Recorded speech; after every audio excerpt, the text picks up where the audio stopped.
Welcome to the 90's, everyone. Today we're going to be taking a look at the Marvel Legends Sleepwalker, or rather, Marvel's Sleepwalker. This is from the Rintra Build-A-Figure wave from the Doctor Strange movie. I know this is kind of an older figure to do a review of right now, but I have it. I wanted to get another video out because I have been slacking a little bit. I won't lie, but I got this one, so I was like, we'll do it.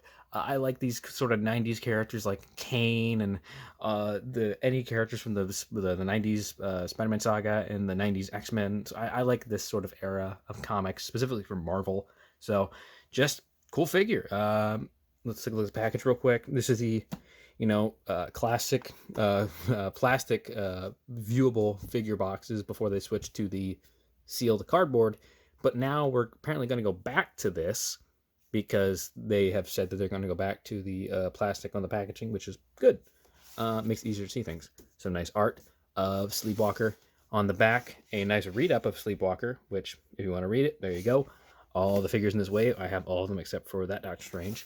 Some more artwork, and there's the box. Let's open it up. Well, here is Sleepwalker as he comes out of the packaging on the spinny base, and it is nothing new. This is the Bucky Cap body with some, tattered pieces of clothing. I think some of these pieces are from the various Goblin figures we've gotten over the years, but besides that, it's fairly simple. I mean, it's just, standard blue body, purple, one arm being green. It's a nice color of green, but it's nothing, super big. I'm not a very knowledgeable Sleepwalker guy. I've read a couple issues here and there. I have the issues here. It's just Sleepwalker number 20 and then a crossover with Sleepwalker in it, not even a main Sleepwalker book. And I think he's a fun character. The whole swapping back and forth between the character and the hero thing. He's an alien who comes down to this teenager, and it's a fun concept. But I mean, trust me, there's a reason we haven't gotten another Sleepwalker book in 20-ish years. It's because nobody cares. He's not terribly interesting, but this figure is much like that, not terribly interesting. But still, it is nice to have it because there's a collector out there. So this is somebody's favorite character or somebody's character that they really like. So having it on this is good. So let's take a closer look, get this out of the way, get the base out of the way. And here he is a little up close. Not much to see outside of the fact that this is just your standard Bucky Cap figure body. Not a whole lot going on. Not bad though. I mean, the head sculpt is definitely there. It looks good. The thing is though, it looks like Sleepwalker. If you're looking for Sleepwalker, you got it. But there's just nothing really all that spectacular. Mine has a little bit of an issue with it seems to be like there's some sort of white gunk on the arms and the legs. And yeah, no, this is just standard Bucky Cap, old Marvel Legends body shenanigans that I don't like. How the joints are all gummy and it's all It feels like, well, there went Kamala. She agrees with me. It's not great. It's just very stretchable. It feels like a Mr. Fantastic figure without all the stretching. It's just very bendable. It's not great. It's cool to have it. Definitely cool to have it. Somebody's gonna be happy that they made a Sleepwalker, but I mean, I didn't expect this to be on the Renew Your Vows body or the Vulcan body, and all this is gonna do is just be on my shelf in the background behind some other various odds and ends characters that I didn't expect to get figures like Mr. Vault Guardian there. But still, I mean, it's good to have it. Now, as for accessories, they're very limited. We have a leg for Rintra. So, I mean, if you have the rest of them, there you go. But for most people, it's just going to be a leg. And he has a set of alternate hands, which are more open magic hands, which I guess kind of work for Sleepwalker since he's kind of not necessarily magic, but not otherworldly ethereal characters. So you can get some interesting poses out of that. I have taken some pictures, so yeah, you can definitely do some stuff with that. As for articulation, it's Bucky Cap. Look up that far, can look down that far. The cape gets in the way.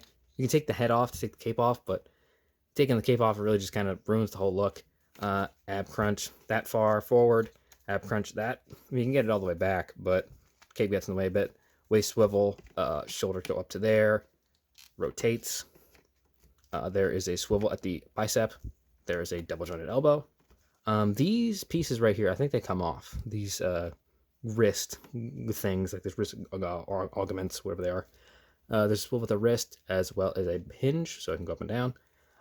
There is a split that far. Nice spread. He cannot kick its own butt. Everything gets in the way. Mine has a little bit of a paint chipping issue there. I don't know what that paint is from, but it's there, so I don't know. It's just not. That might be mine though. There's a swivel at the calf, forward facing pin, forward rocker. Again, just very standard, normal Marvel Legends fare. Nothing spectacular. But hey, if you like Sleepwalker, it's great. This is good for you.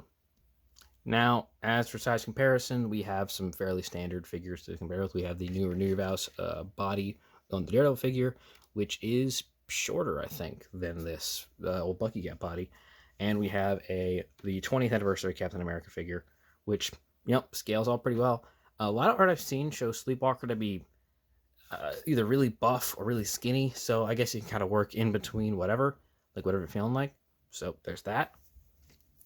Here he is next to my previous review of the G.I. Joe Classified Series Rakondo, and he appears to be a little bit bigger than Rakondo, just a little bit though, not much, just a little bit bigger. So there you go. And because why not, here he is next to an old Toy Biz X-Men figure, because again, why not, might as well.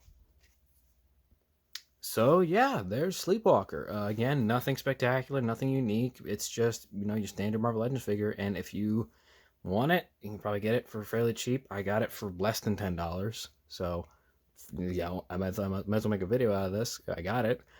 You can get this pretty cheap. I mean, they're out at Ollie's right now. If you have an Ollie's near you, the whole Doctor Strange wave is there right now, and it's very cheap. I got stuff at the Disney store a while ago, so it's also very cheap. You can get it on Amazon. I mean, I've seen like a lot of the Doctor Strange wave on Amazon be like less than $10 also. So yeah, if you want to pick it up, you can probably get it very cheap now. So that's good. If you decided to wait, perfect. You can get this super cheap. Might even get a couple for some custom fodder if that's something you're into. But yeah, thank you very much for sticking to the end of this. Thank you all so much for currently 184 subscribers, which means a hell of a lot. Thank you all sincerely for that. Please stick around. I've got more videos coming out soon. So yeah, take care. Thank you very much.